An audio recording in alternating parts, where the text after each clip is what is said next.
Ladies and gentlemen, what would you ever do to get everything that you desired? Knowledge, wealth, power. Would you ever make a deal with the devil? Today I present to you the tragic story of Dr. Faustus, a brilliant scholar whose hunger for limitless knowledge led him down to the deep paths of hell, where his ambition clashed with morality and desire overcame reason. This story reasons out a question that echoes even today. What is the true cost of greatness? This story starts in a dim light of study. Dr. Faustus, surrounded by stacks of books pacing back and forth. He is known to all the great sciences, medicine, law, philosophy, but none of them satisfied him. Then an idea struck him, a dangerous idea. A dangerous idea struck him that he need to summon the powers of hell. And he, not satisfied with the earthly wisdom, decided to reach out for magic. Magic, the forbidden art. Knowledge, power, this is I seek. Secrets far beyond the meek. Heaven's rules I'll twist and break. For greatness, I will dare the stake. Faustus, with his trembling hands, he drew a circle, lit a candle, opened a book, started reading out all the spells. He started reading out all the spells that no mere mortals would ever say. The words that no mere mortals would ever say. And the room grew cold. The room grew cold from the darkness. From the darkness appeared a demon. A demon, Mephistopheles. The demon smiled and asked, "What do you want, Dr. Faustus?" Faustus, with a grin, he said, "I want everything. I want everything that you have, knowledge, wealth, power, everything." Mephistopheles, with a slow, knowing smile, he replied, "Everything will be yours for 24 years. But when those years are up, your soul will belong to me." Mephistopheles said that all his resources, all the knowledge, wealth, power, everything will be his for 24 years. But when those years are up, his soul, Faustus' soul, will belong to him, Mephistopheles. Faustus, without a second thought, he signed the agreement with his own blood. With his own blood, he signed the agreement even without a second thought. Blood seals the deal, the faith intertwines. All for life, for moments fine. But when those fleeting moments flies, his soul will pay when the glory dies. That his soul will pay when the glory dies, when all those fleeting moments flies. Faustus revealed his newfound power. The words bent in his command. He summoned the powers of hell. He had feasts with the kings and conjured gold from thin air. He conjured gold from thin air, had feasts with the kings. He did everything that he could without realizing that time is not left.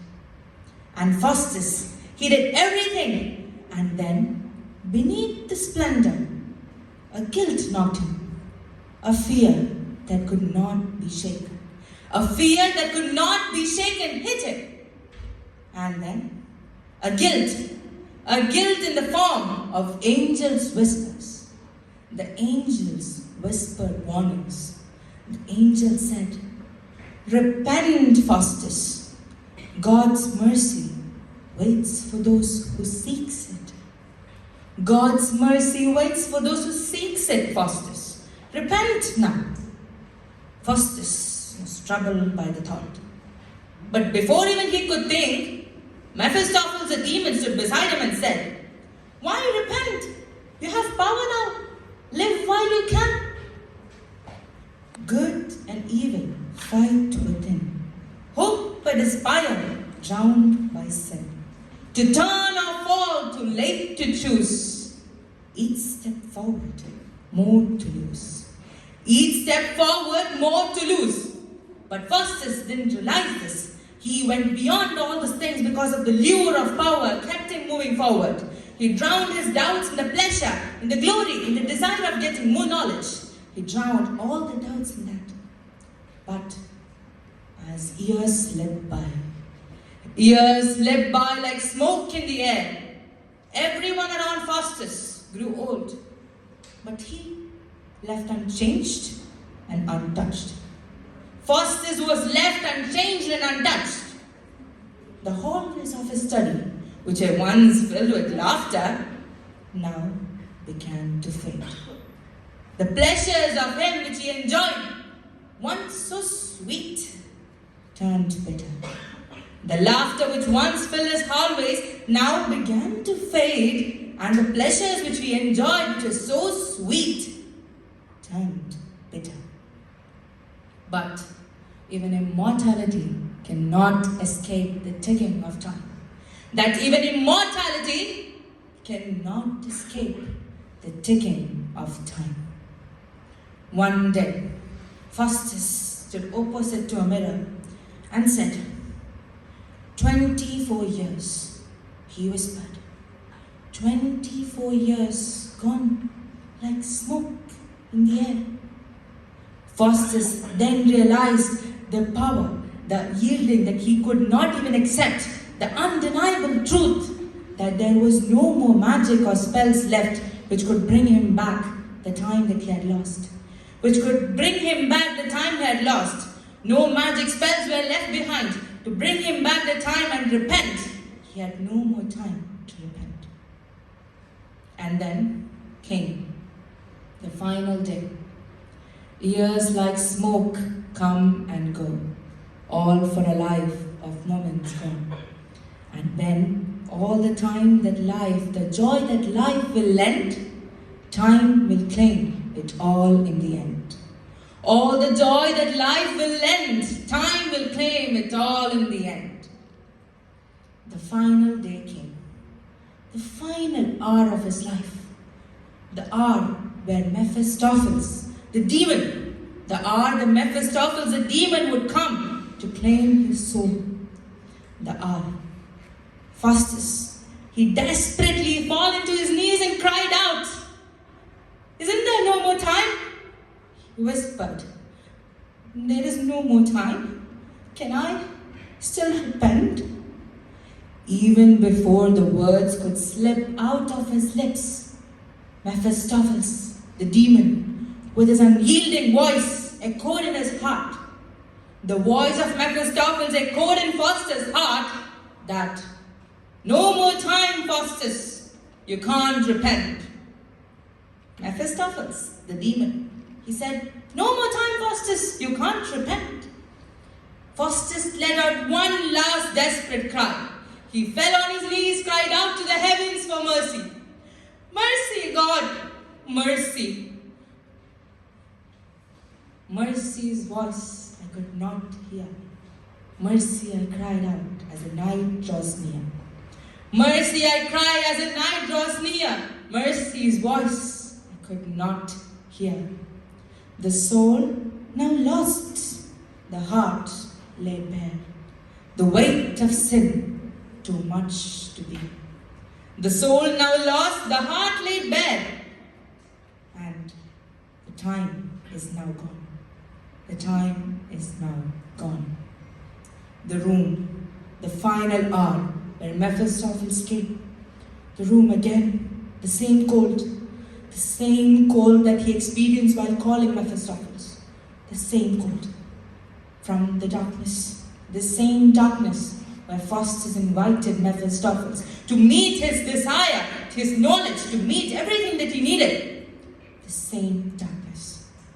And the room was filled with fire, with fire, and from the darkness appeared the same demon, Mephistopheles. The demon came closer and closer.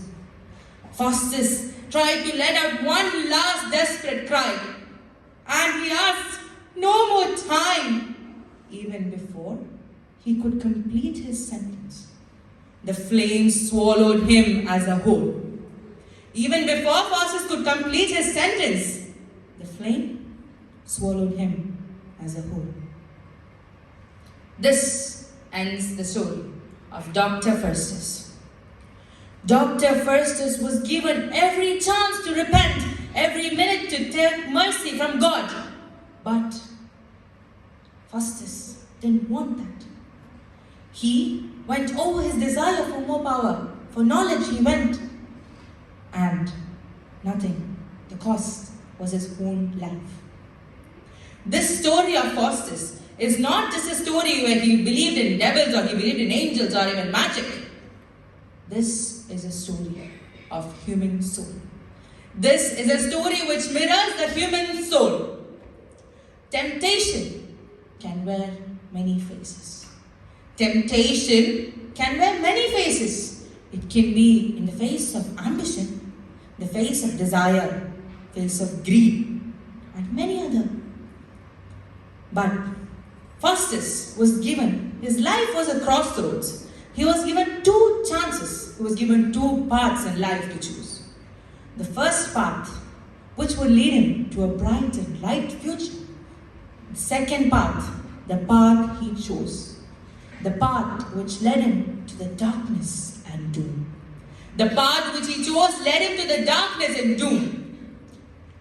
This situation now reminds me of the famous poem written by the celebrated poet Robert Frost.